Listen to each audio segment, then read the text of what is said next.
Good morning, everybody. We are back for another week of Truth with Consequences, and this is the new Truth with Consequences, bro. I kind of made a decision, guys. Listen, let me break everything down for you. I'm at nausea with talking about me and my career because I'll be honest with you, bro, there really isn't anything I haven't already said. And bro, the notion of me having to defend my career, bro, I wrote a wrestling show. The notion of having to defend writing a wrestling show is effing ridiculous, bro. It is a joke. So I'll be honest with you, bro. The old format of Truth with Consequences, I did not enjoy. Bro, were the numbers higher? Do people want to hear me rehash and hash and hash all over again? Yes, bro, the numbers were higher. I don't care. I have two books out there, bro. I have Forgiven. I have How WCW Killed Vince Russo. If you want to know anything about my career, bro, anything, it's all in those books. All you have to go to is russosbrand.com. But, it turned to me being on trial every week. Bro, think about how ridiculous that is.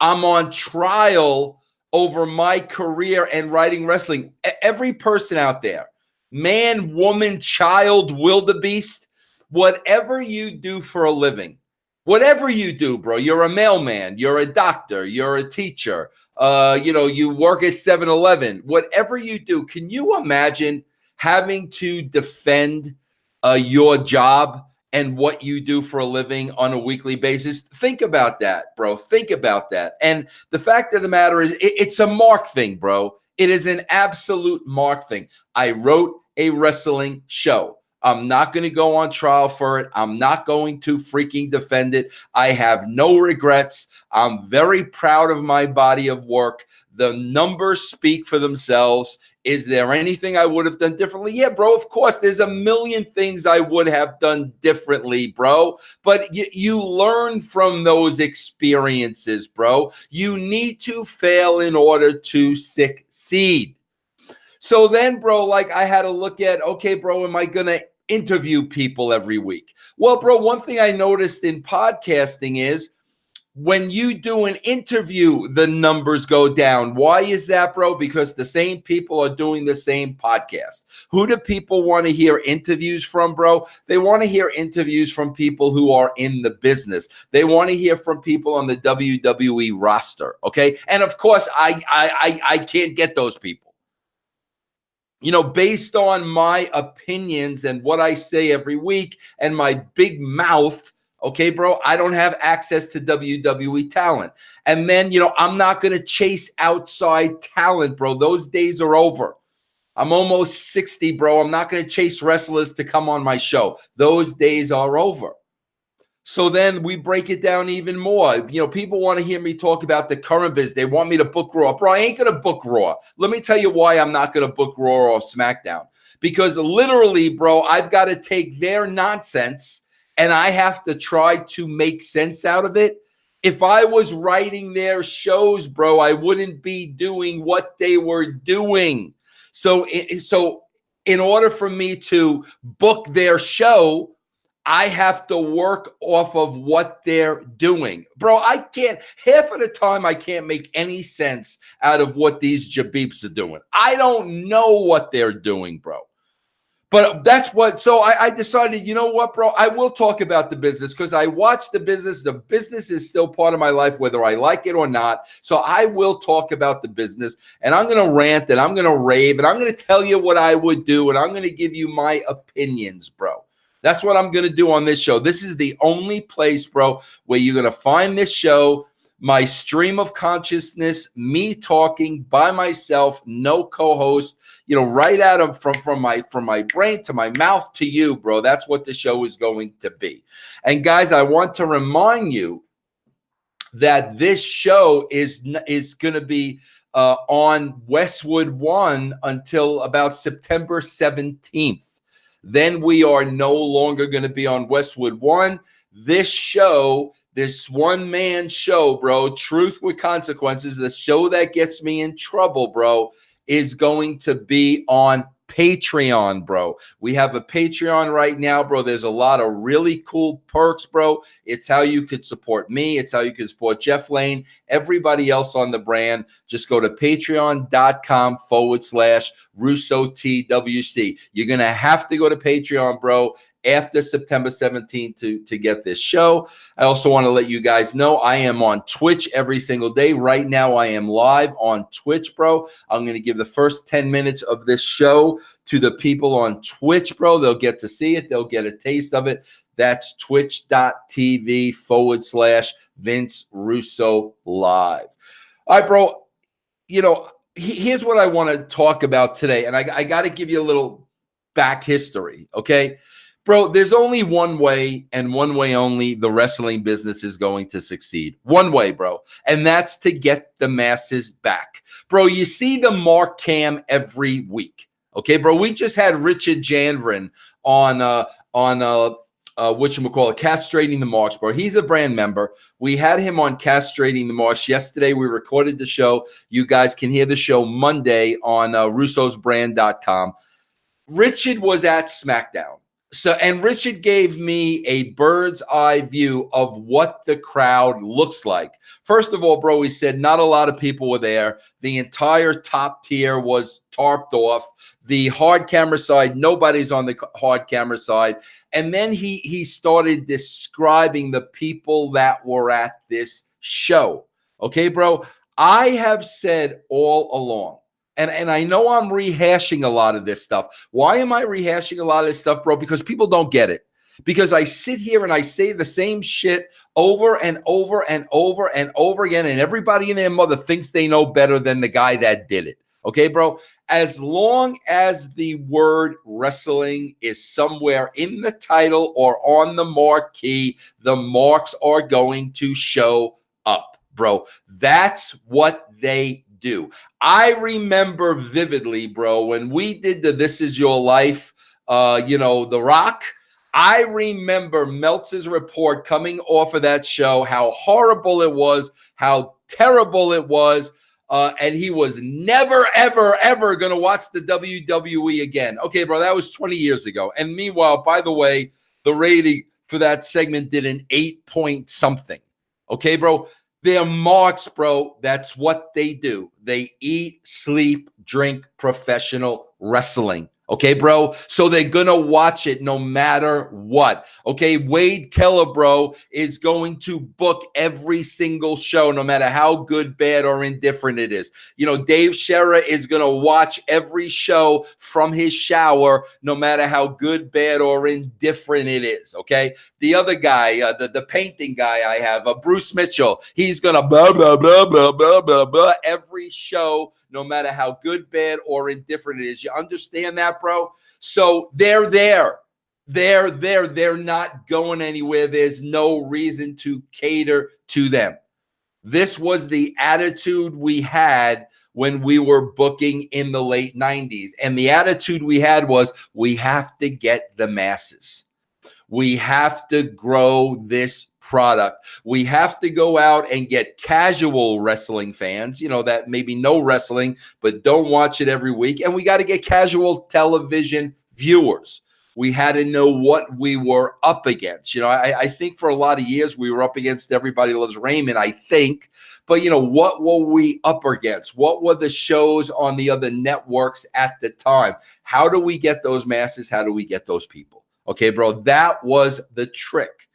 And, how we did it, bro, was we did it a couple of ways. We did it by giving you a little bit of everything. Okay, bro, there was wrestling, but there was drama, and there was comedy, and there was sex, and there was violence, and there was hot chicks. I'm going to say it. There was hot chicks. There was something for everybody. So part of the audience would watch the show for Austin. Part of the audience would watch the show for The Rock, for DX, for Sable, for bra and panty matches, okay? There was something for everybody, and here's the main thing, bro. It was cool, okay? Wrestling was cool. And how did we make wrestling cool, bro? We had cool characters. And as the writer, you know, I put myself in the shoes of every character. What would so-and-so do if this happened? Okay, what would so-and-so do if that happened? Everybody would relate differently put in the same circumstance. You know, Undertaker would act differently from Rock. Rock would act differently from Austin. Austin would act differently from Triple H. Okay, bro. We became the characters, bro. We became the characters. So there was a lot of logic.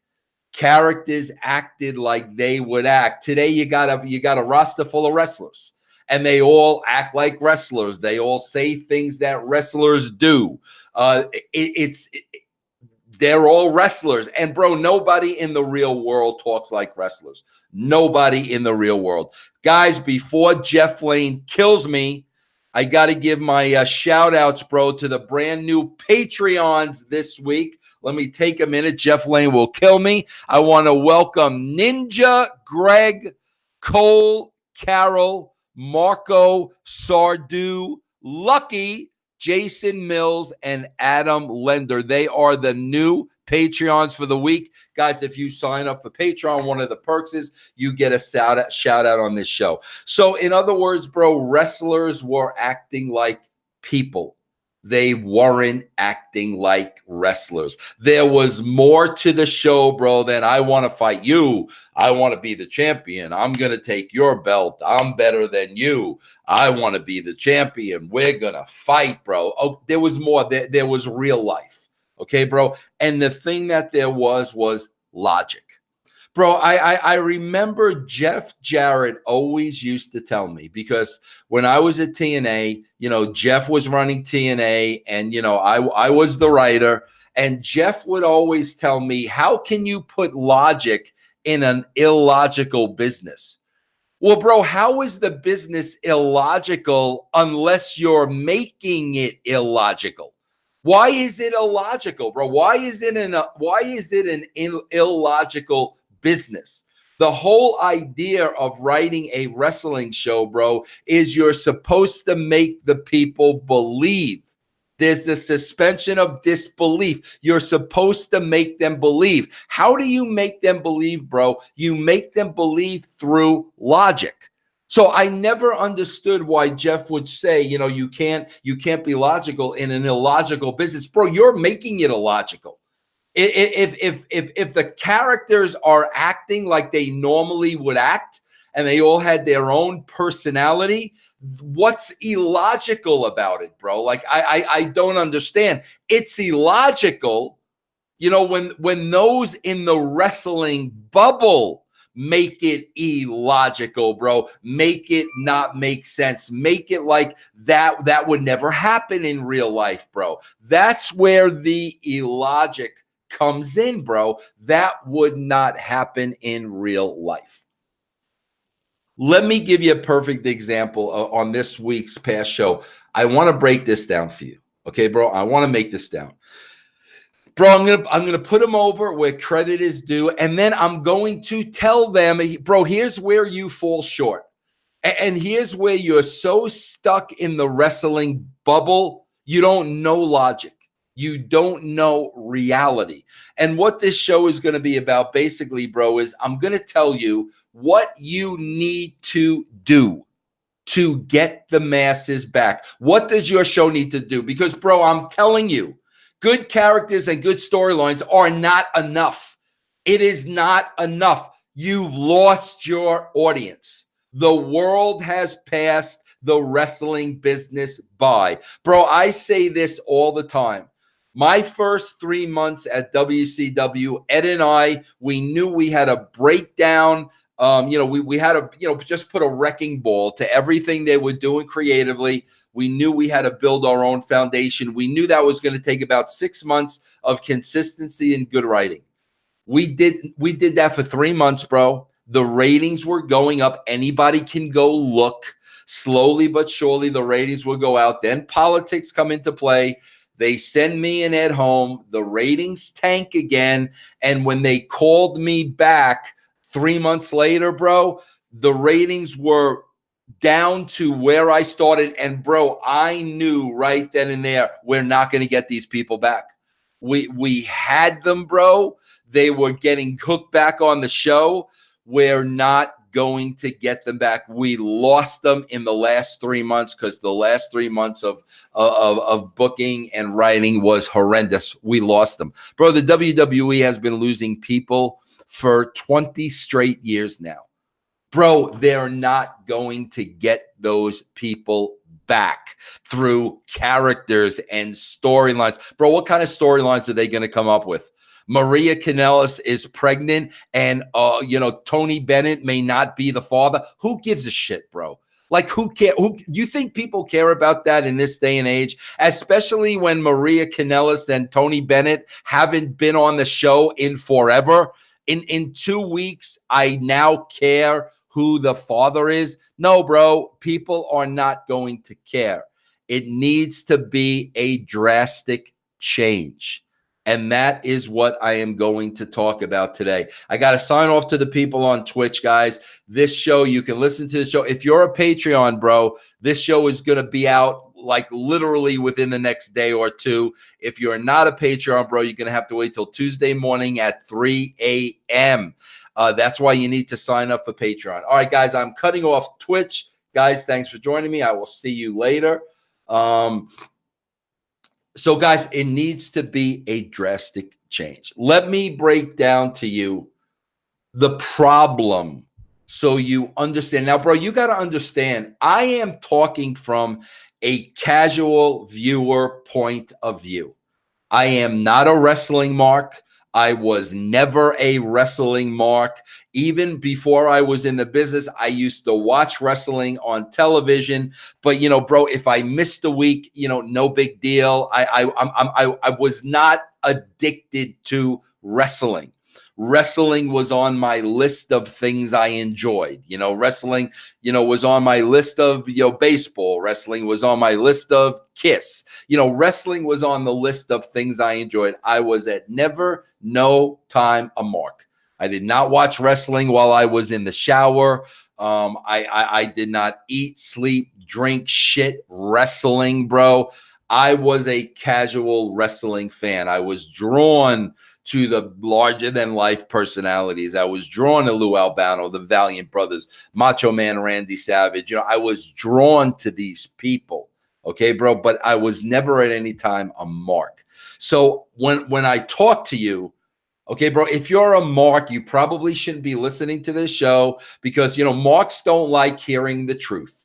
So you're going to get all upset at me. You're going to send me tweets. You don't know what you're talking about. You're bitter. You're jealous. You're this. You're that. No, bro. This is my job. This is what I get paid to do. Okay. I am going to throw out absolutely free advice to Vince McMahon. Anybody else in the WWE listening to the show, I don't want a penny. I don't want a job. I don't want anything from you. You know what I want, bro? I want the product to get better so it's watchable because I have to watch 5 hours of wrestling every single week, bro. And I want to pull my hair out of my head.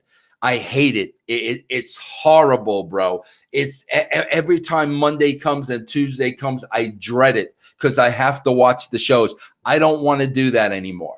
I want the shows to be easy for me to watch. So I'm throwing all this out there, bro. You can use it. You can take it. I don't want a dime. I don't want a job. I don't want nothing from you. I am totally happy where I am. Now, let me break this down for you. I want to look at SmackDown this week. Guys, you hear me say all the time, get out of the freaking arena. Get out of the freaking arena. Everybody, get out of the freaking arena. Get out of the freaking arena. Give us different looks. I used to do that in every wrestling show, bro. When I used to show up at an arena, the first thing I would do is I would walk around that arena. I would find every single nook and cranny that looked cool. I would take my list of pre-tapes and I would figure out where every shot was going to be. And I tried for the location to be different. We keep giving you different looks. So if you're clicking and you're changing the channel, you keep seeing different looks. bro, what's 99% of the time a WWE promo? Either two people in an office or either somebody there with a stick interviewing somebody else. That's it, bro. Those are the shots. Why? Well, a lot of that has to do with lack of creativity. A lot of that has to do with laziness, bro. They don't want to comb the entire building. They don't want to find different locations. Let's do everything right here because it's easy. So I always say, bro, give them different looks, give them different looks, give them different looks. So the fact that the show opens up outside of the arena is good. It is cool. We're getting a word with Dolph Ziggler when he shows up. Okay. Kevin Owens comes up. Kevin Owens beeps the horn. All this is good, bro. All this is different. It's good. I'm not going to say it's outside of the box because it certainly isn't outside of the box, but it feels like anything the WWE does, differently is outside of the box because we're all just begging them to do something differently, bro. That's what we're begging them to do. So when they do something like this, okay, bro, good. You made an attempt. Okay, this is different. I'm now going to put you over. I'm not now going to applaud you. Okay, so they do the scene, they do the fight, they do the pull apart. Okay, I have no problem with that. Okay, now we go back into the arena. God, bro, I don't even remember if anybody else was in the ring. Like, I don't even remember how they set this up. Okay, bro, I'm going to tell you what happened. I'm going to tell you where the pitfalls were. I'm going to tell you what I would have done. And I'm going to tell you, bro, in terms of the casual viewer. Okay, bro? So, basically then we go back to the arena. Kevin Owens hits the ring, grabs a microphone on his way to the ring, goes in the ring, starts cutting a promo on Shane McMahon. Okay, now in the wrestling bubble, they think this is great. They think this is cool because Kevin Owens is shooting. Okay, Kevin Owens is shooting about how Shane McMahon's always on TV. Nobody else gets an opportunity. This isn't what they said the show was going to be. Okay, fine. I'm still with you, bro. Fine, no problem. Okay, guys, you're trying something different. I applaud you, okay? Here's where the bubble kicks in, bro. Okay, here's where the illogic is being put in the business, okay? Owens is cutting this promo, ripping the company, ripping Shane McMahon. He's got a live mic on live TV. That's the idea, okay, bro? So what happens? Well, here's what would happen in the bubble. This is what would happen in the bubble. This is the way they see reality in the wrestling world. Okay, Shane McMahon would come out. Shane McMahon would tell Kevin, shut up, shut up, shut up, shut up. Kevin's still cutting the promo. Okay. Now Shane McMahon goes over to the guy on the mixing board saying, cut his mic, cut his mic, cut his mic, cut his mic. Okay, bro. Now the guy on the mixing board, cuts Kevin Owens' mic. Kevin Owens gets another mic. Kevin Owens continues to cut the promo. Here comes security. Okay. Kevin Owens runs out in the people. Okay, bro, that's how you do it in the wrestling world. Okay, bro, that is 100% illogical because that is not what would happen in the real world. And immediately, bro, a casual fan like me, I know it's a work, bro, because of the way you're producing this. I know it's a work. Bro, let me give you a scenario. Say I can't remember the name of the Yankees network. But say on the Yankees network, bro. Say they are, the Yankees own the network. It's their network. Like I think the Red Sox is NESN, New England Sports Network. Let's say it's a Red Sox, NESN. Okay, they own it. The Red Sox own the network. Red Sox control the network. Okay, bro.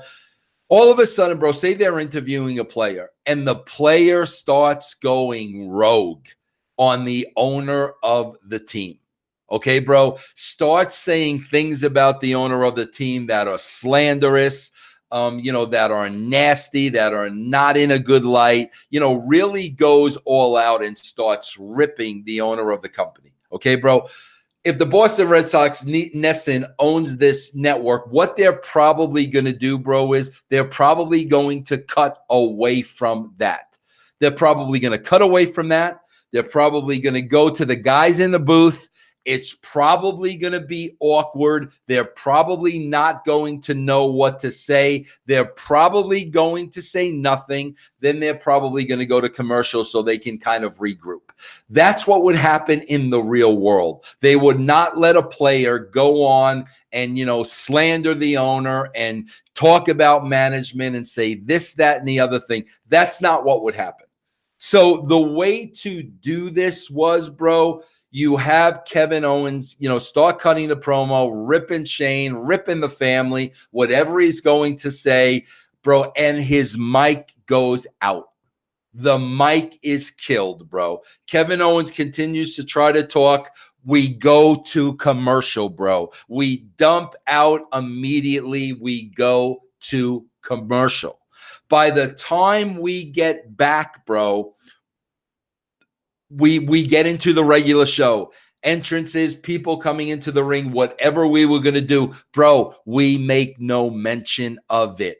Okay, bro, you don't want to put a spotlight on a talent that's burying management. You would not do that, bro. So basically what you would do to make this real and to make this logical and what would really happen, bro, is Kevin Owens's mic would be cut from the back and we would immediately go to break. Bro, if you watch Network, if you watch the movie Network, one of my favorite movies of all time, Network, I'm mad as hell and I'm not going to take it anymore. When the guy started going rogue at the beginning, that's what they did. They cut out, they went to commercial when this guy became a loose cannon. But then they realized it started getting over, so they let the guy go. But if this were real, bro, if this were an absolute shoot, okay, bro, they would cut his microphone and we would dump out to commercial and we would come back and we would not talk about it.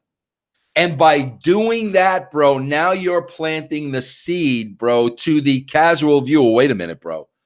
They dumped out, they cut his mic, they went to commercial, and now they are not talking about it. Now, bro, there's the shred of doubt. There's the sea of doubt. Wait a minute, was that real? Because, bro, if it was part of the show, they would have done exactly what they did. And that's why people knew it was part of the show. Shane McMahon comes out. Shane's got a microphone. Shane's going over to the board. Here comes security. That was all part of the show, bro. We all knew it was part of the show. But if you handle that, bro, the way it would really go down, the way it would logically go down, bro, there would be that shred of truth. Did that really just happen? Now what are we doing, bro? Now we're tuning in the next week to see if Kevin Owens is on the show. We're tuning in to see if there's a follow-up. But this ties into the bubble show last week, bro. Because they're in the bubble, they don't know how to do things real. They only know how to do things bubble-like. They don't know real, bro. They're not out in the real world. They're in the bubble every single week. And in the bubble, that's how things are done. And, bro, if you stay in the bubble, you're not going to draw people from outside the bubble. So, like, again, bro, if this was me and Ed Ferrara, we're sitting there saying, okay, if this were real, what would happen? If Kevin Owens went out there and started going rogue, what would happen? That's what me and Ed are discussing. And then we're saying, well, basically, we would cut the mic. He would continue to try to talk. The mic is off, and we would go to commercial, bro. We would come back like it never happened. We wouldn't put it over. We would ignore it, and we would go on with the show. That's what we would do. But if we're in the bubble, here comes Shane. I'm going to go over to the guy on the mixing board. You're going to hear me say, cut his mic. Next thing you know, security. Come on, bro. Like, it's a work. Now you've lost me. You've lost me. So, bro, what I'm doing is I am putting over the effort.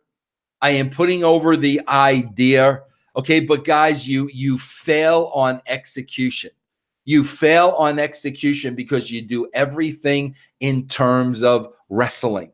You don't do anything in terms of the real world.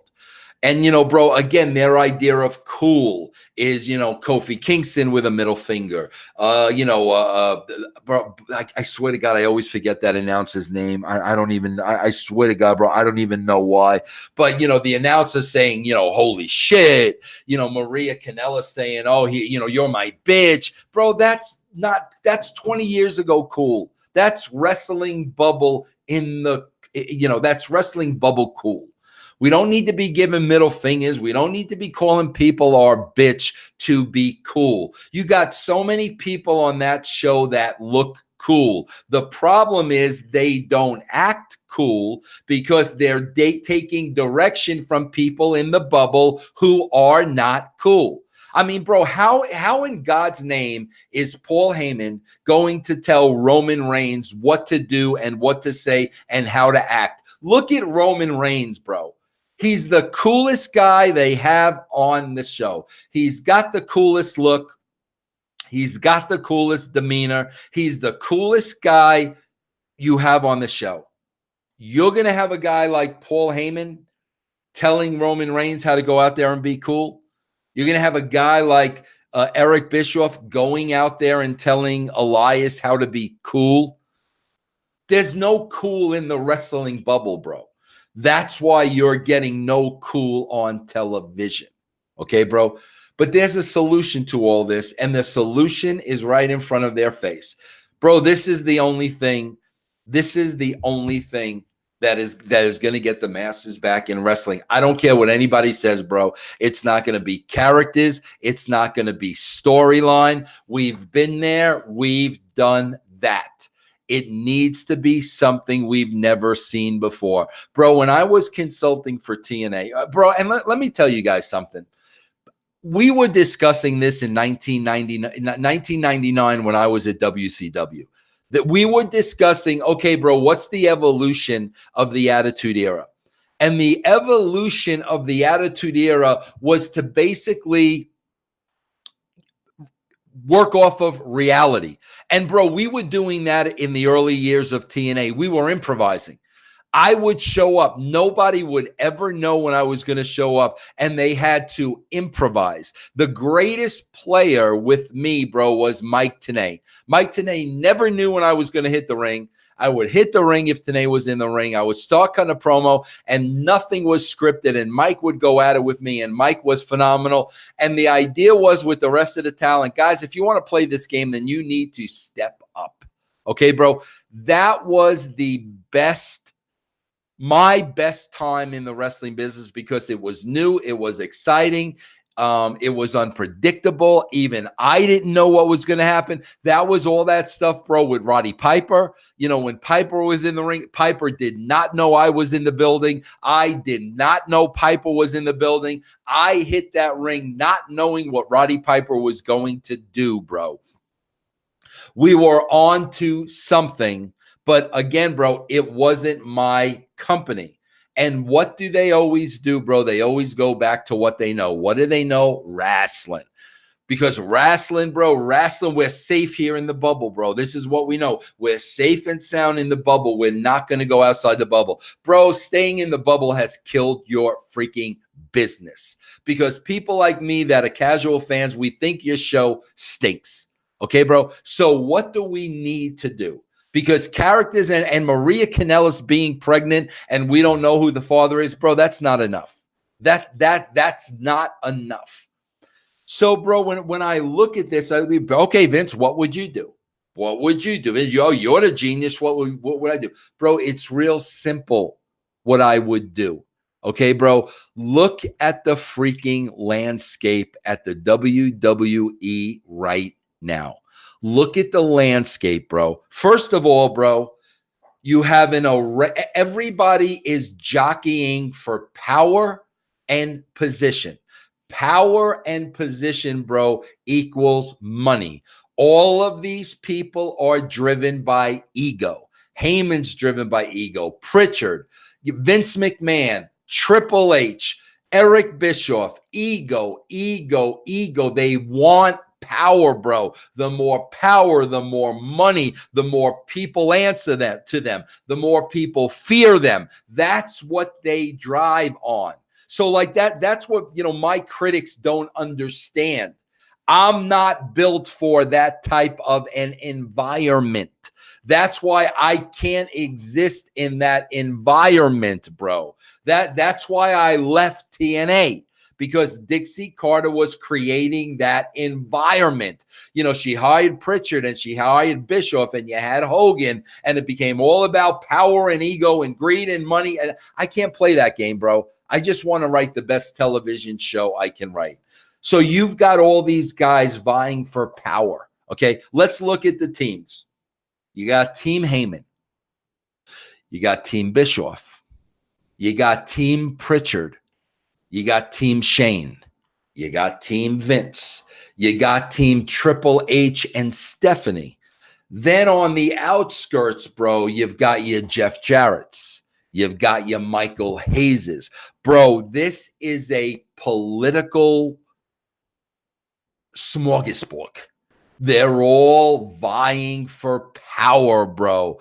The interaction with Vince McMahon, the way they talk to Vince McMahon, they all want to be the guy. They all want to be in favor with Vince. And by the way, bro, you got a 70-year-old man leading this political smorgasbord who's literally lost his marbles. He wants Dean Ambrose to go out there and cut a promo on Poopa Scoopers. The guy's lost his marbles. So you got a 70-something-year-old man who's lost his marbles, and you've got all these teams vying for his love. Okay, bro? Now let's look at the second level.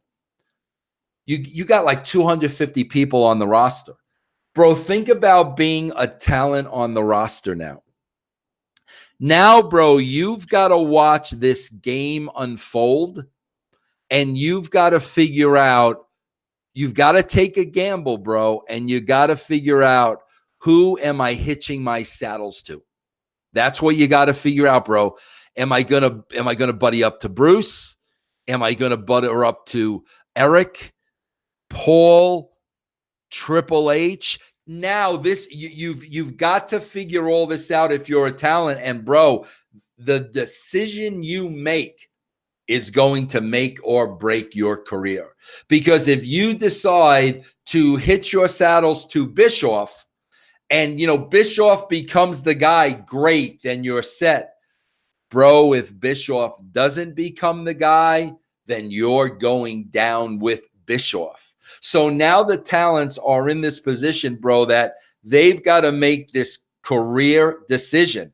Who's going to win this political game? Who do I have to stay in favor with? And bro, you got to understand, all these teams, they're all smiling with each other. They're all doing the handshake. They're doing the wrestling hug. They're doing the pat on the back. Meanwhile, bro, they're stabbing each other in the back. That's how it works. They're stabbed. There's no team. Guys, take it from me. As a guy who's been in the business since 1991, I'm going on 30 years soon, bro. Okay? There's no team. There's no team in wrestling. There wasn't a team at the WWE. There wasn't a team at WCW. There wasn't a team. It's me, myself, and I. There is no team. So, bro, people, Jeff Jarrett can tweet out, welcome Eric Bischoff to the team. Stop, all right, Jeff? Stop. There is no freaking team. There never was a team. That's Jeff Jarrett already planting the seeds. Hey, Eric, I'm glad you're coming aboard, blah, blah, blah. Meanwhile, Eric and Jeff Jarrett hated each other at TNA. I was there, bro. They hated each other. Jeff thought Eric replaced them, and Eric thought Jeff Jarrett was a country bumpkin. But now, hey, Eric, welcome to the family. Guys, it's all bullshit. It's all bullshit. And now if you're a talent, now you got to sit back and you got to decipher, God, bro, who am I gonna saddle up to? Who's going to win this? Who's going to win this political war? Who's going to be the guy in charge? Bro, think about what's going on back there right now. And all of this is led by a 70-something-year-old man that has absolutely lost his mind. Okay? Now, bro, if I'm writing for the WWE, okay, bro, this is your show. This is the show. Your ratings would go through the roof to see these characters, bro, and to see these characters interact with each other and work each other and manipulate each other. See Vince McMahon eating this up. Vince loves this shit, bro. Vince sets this stuff up for a reason. He loves this shit. He thrives on this shit. Think about the talent, bro, interacting with each other. It's all positioning, bro. It's all positioning. Bro, you've got the greatest reality show in the history of the world right in front of your face. This is the show. And of course, bro, you've got to work the show without them working the show. Bro, this happens in this is how reality TV is done. Okay. Reality TV is not scripted. They're not telling people what to say, but the producers know their cast of characters and they're putting the characters in positions, bro, to get what they want out of them. I know that, bro. I did the Teen Mom thing. I spoke to girls on the show, and that's what they do. The producers put those girls in certain situations where they know there's going to be conflict. They know there's going to be drama. They know there's going to be tears, and they put them in those situations, and then they let it play out. That's how reality TV works, bro. This Andy Cohen, freaking genius, bro. Why do you think there's a Housewives of New York? There's a Housewives of Atlanta. There's a Housewives of New Jersey. There's a Housewives of Beverly Hills. Bro, this guy keeps on churning out these housewives show because they draw, because it's real, and because it's drama. Now, bro, you have a beautiful painting. You've got everything in place. Guys, I would give anything, bro, to just be allowed to observe backstage. Anything, bro, because, bro, they're such workers. They're such phonies. They're such con men. You've got a 72-year-old guy who they're kowtowing to, whose ass they're kissing, who has literally lost his marbles, bro. Literally has lost his marbles. Then you've got the poor talent who have no idea. They have no idea what they've gotten themselves into, what they signed up for. This is the show. Now, of course, bro, you work the situations. You control the environment. You pull the strings, bro. That's why I'm saying people in the wrestling bubble are not capable of this. Okay, you literally, bro, have to go out there and get people that have worked on reality shows. Get people that have worked on Teen Mom. Get people that have worked on Housewives. Get people that have worked on Survivor. Get people that have worked on Big Brother. Get people that have worked on reality television shows and say, okay, guys, this is the situation. Okay. Bro, I guarantee you would have everybody and their mother watching this show. You don't have to be a wrestling fan, bro. You're going to want to see the manipulating of Paul Heyman. You're going to want to see the conning of Eric Bischoff. You're going to want to see the lying of Bruce Pritchard, bro. These guys would become huge freaking stars. You know, you got the good-looking blonde-haired guy with the blue eyes, you know, with that Tennessee accent, who is an effing killer, bro. He is killing you without you even knowing it, bro. You got a 72-year-old who lost his man. Triple H and Stephanie, bro. Can you imagine? You've got that dynamic. Oh, my God, bro. If you hired reality show writers to take this and make a TV show. And of course, bro, you intertwine your wrestling. And what's it become about, bro? It doesn't become about belts. It's about money, bro. It's about contracts. It's about being an independent contractor, bro. That's what it's about. It's about the money, bro. How do I make more money? If I become a main eventer, I get more money. That's what it's about. They're all positioning for money. It's not about fake belts, bro. Nobody wins a freaking wrestling match. But they're in the bubble and they do the same thing over and over and over again for 2 reasons, bro. 3 reasons. I'll give you 3 reasons. It's safe. It's safe in the bubble, bro. It's safe in the bubble. Number 2, the fear of the unknown. They don't know what the result will be. Bro, the result can't be any worse than you losing an audience for 15 straight years. How can it be any worse that you've lost an audience for 20 straight years, bro? So what is the fear? That you're going to continue to lose an audience? You're losing an audience anyway. And number 3, bro, they're not capable. People in the bubble, because the bubble is their life, they can't script reality. They can't take advantage of reality. Guys, when I was there and there was something going on with talents behind the curtain, I was all over it. As long as the talents were professional enough and they could work together. I mean, bro, you don't think in a minute when I was at TNA, I wasn't going to do something with Jeff and Kurt after Jeff did his gimmick with Karen Angle. I was all over that, bro, all over that. But I had to, Kurt, this is what I want to do, blah, blah, blah, blah, blah. Jeff, this is what I want to do, blah, blah, blah, blah, blah. When guys had heat, bro, you took advantage of that. I know what happened at the WWE when I wasn't there, the whole leader thing, Leader and Matt Hardy and Edge, that whole thing. Bro, when I had situations like that in the wrestling business, it was gold. It was absolute gold because the guys didn't have to go out there and act.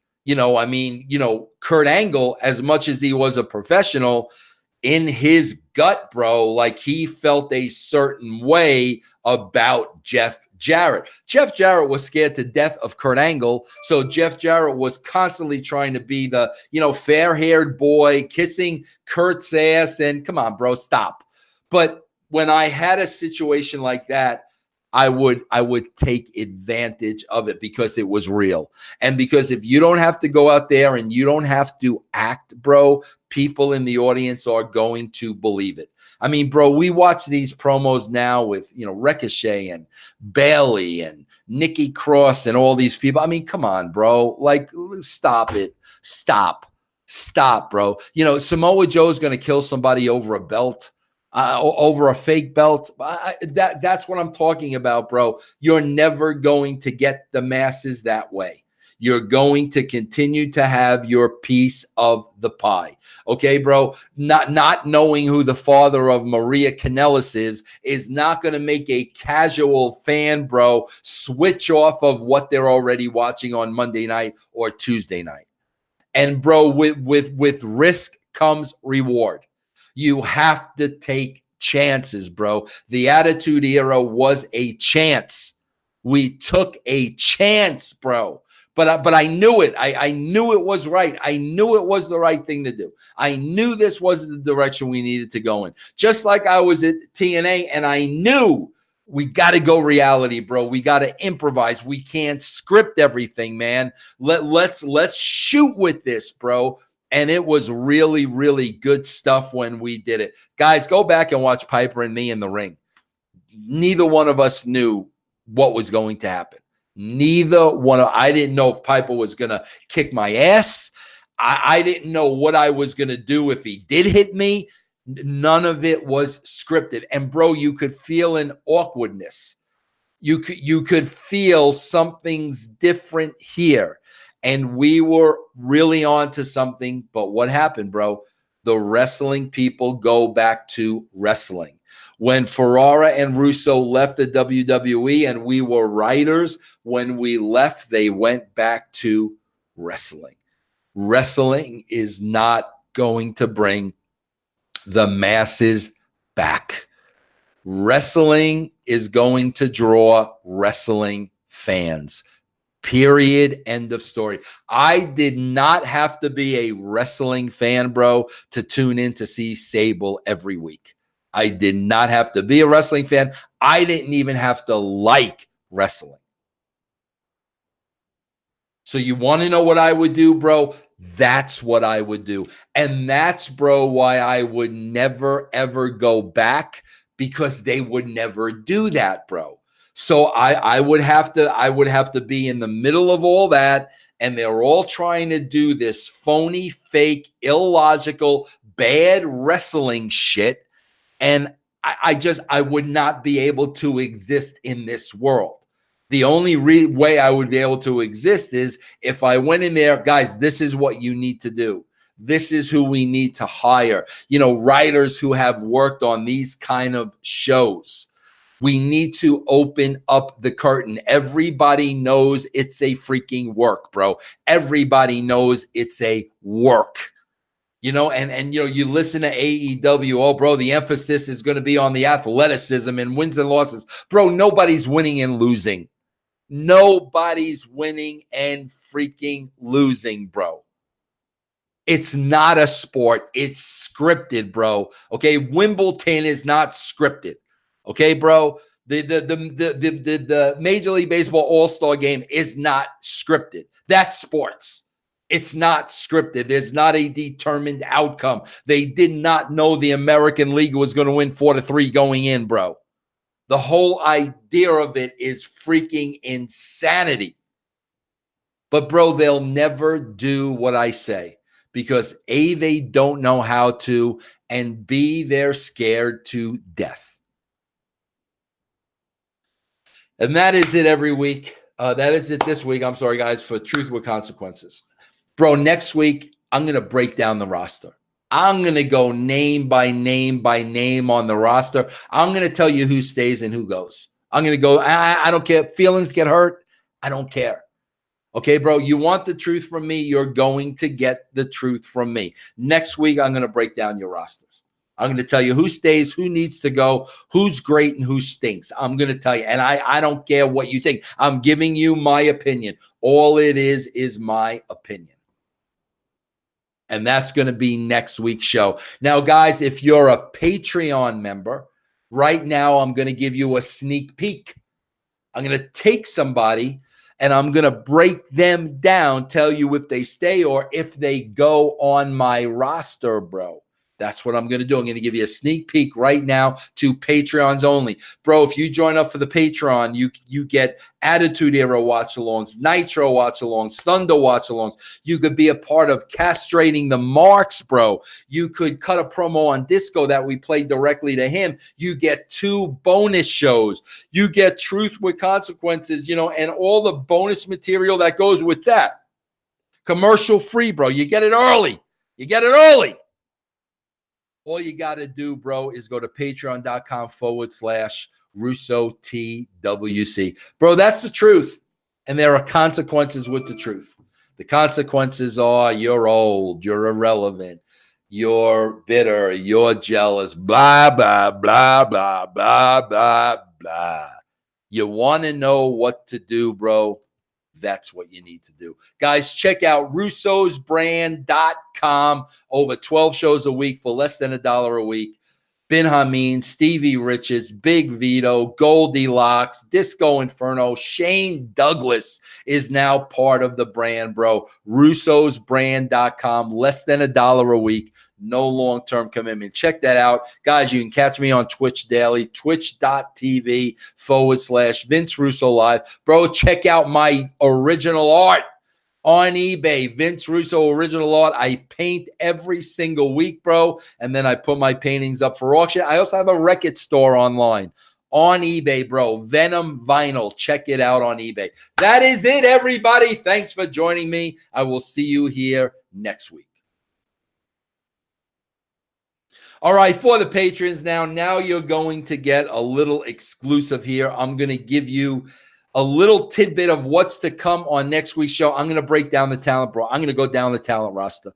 I'm going to tell you who should stay. I'm going to tell you who should go. I'm going to give you strong points. I'm going to give you weaknesses. You want to know what I would do? I'll tell you what I was going to do. And let's start with my favorite one. I will give you guys this early. I will give you the heads up. This is not going to be played on this week's show. Let's start with Becky Lynch, bro. Becky Lynch, bro. Becky Lynch was a character that the marks decided they were going to make their own. You know, just like they were going to hate Roman Reigns. Roman Reigns is the guy we're going to hate.